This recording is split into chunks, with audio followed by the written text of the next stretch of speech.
땅값을 저가에 매입하려면 개발되기 전에 땅을 사야 합니다. 개발된 땅은 비쌀 수밖에 없죠. 개발되기 전에 원형지를 매입하는 것이 가장 좋은 방법이지만 이를 위해 개발이 언제 진행될지에 대한 정확한 정보가 필요로 합니다. 개발에 대한 이슈가 있기 전에는 분명히 지역 개발에 대한 전조 증상이 나타납니다. 지역 공인중개사무소와 토목측량사무실 그리고 동네에서 영향력 있는 사람들의 이야기를 귀담아 듣고 정보를 수집해야 합니다. 특히 분명한 것은 개발계획 발표가 되기 전에 원형지를 저가에 매입해야 단기간에 시세 차익을 올릴 수 있는 최고의 투자가 된다는 것입니다.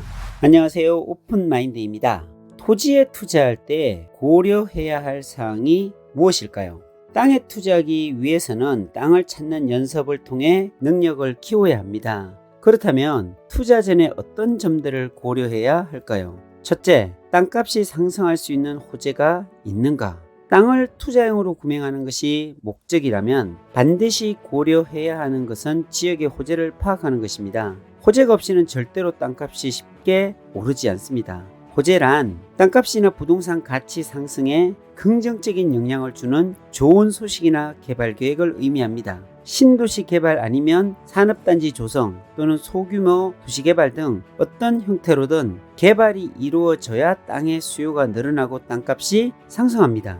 다시 말하면 사용할 수 있는 땅이 줄어드는 것과 같습니다. 사용할 수 있는 땅이 많으면 땅값이 상승할 수가 없습니다. 사용할 수 있는 땅이 줄어들어야 수요와 공급의 법칙에 따라 땅이 모자라게 되고 땅값이 상승할 수 있는 것입니다. 산업단지가 개발이 되면 기업이 이주해 오고 기업은 일자리를 창출하게 되죠. 일자리는 곧 근로자들이 정착해서 살 수 있는 주거 공간을 요구합니다. 이러한 주거 공간은 곧 땅을 개발하는 압력으로 작용해 개발이 가속화되고 땅의 매매가 활성화되는 메커니즘이 작동하게 됩니다. 따라서 개발 호재가 많은 지역에 투자를 해야 땅값이 상승하는 효과를 볼 수가 있습니다.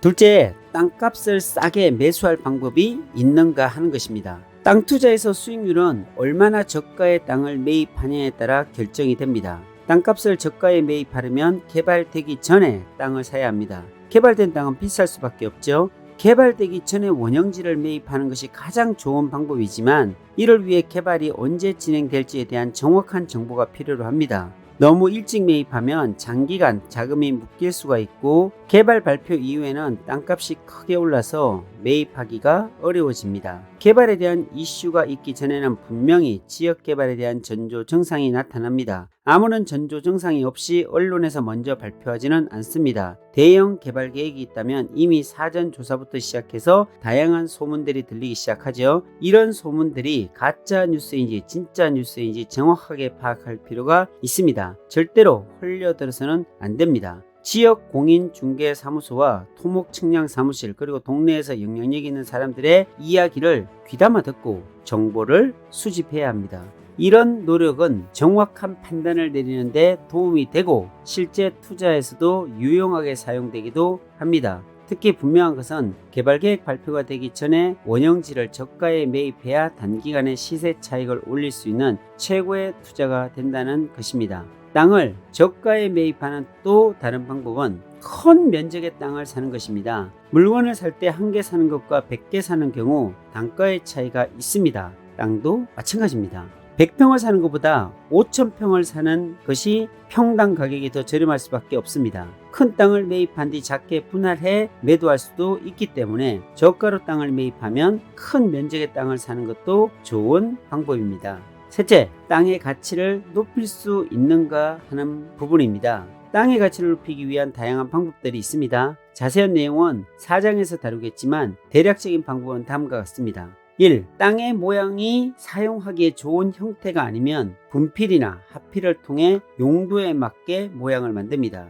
2. 진입도로와 땅의 높이가 맞지 않을 경우 땅의 높이를 도로에 맞춰 차량 진입을 용이하게 하면 가치를 높일 수 있습니다. 도로보다 낮은 땅은 성토하고 도로보다 높은 땅은 절토해서 땅을 활용하기 좋게 만듭니다. 3. 개발형이 허가를 받아 토목과 건축 인허가를 진행해서 개발할 수 있는 땅으로 만든 후에 매도하면 높은 가격에 매도할 수가 있습니다.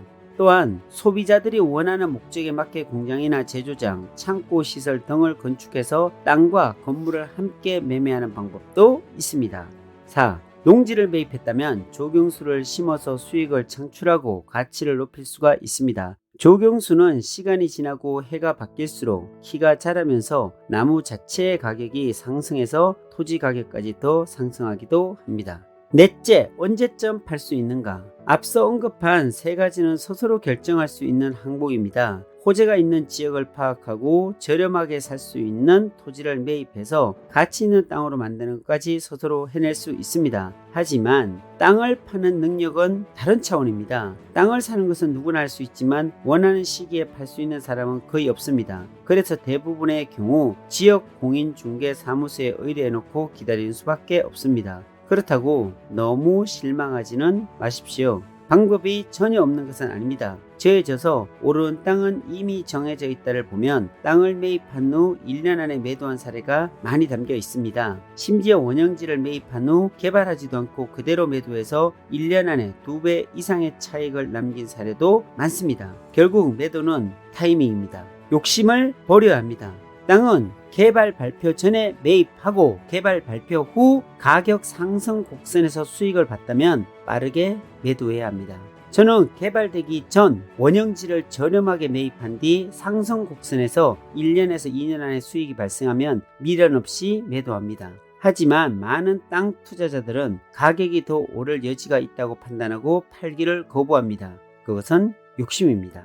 더 상승할 것이라고 생각하며 분명히 수익이 났음에도 불구하고 절대 팔지 않습니다. 이후 경기가 하강 곡선으로 접어들고 경제가 어려워지면 그제야 팔려고 내놓지만 경기가 꺾이면 5년 전에 매입했던 가격 그대로 내놓아도 팔리지 않는 경우가 흔합니다. 참 아이러니한 일입니다. 단기간에 적당한 수익을 봤다면 빨리 팔고 또 다른 땅을 매입해 파는 회전율을 높이는 것이 매우 중요합니다. 최고의 수익은 빠른 회전율에서 결정됩니다.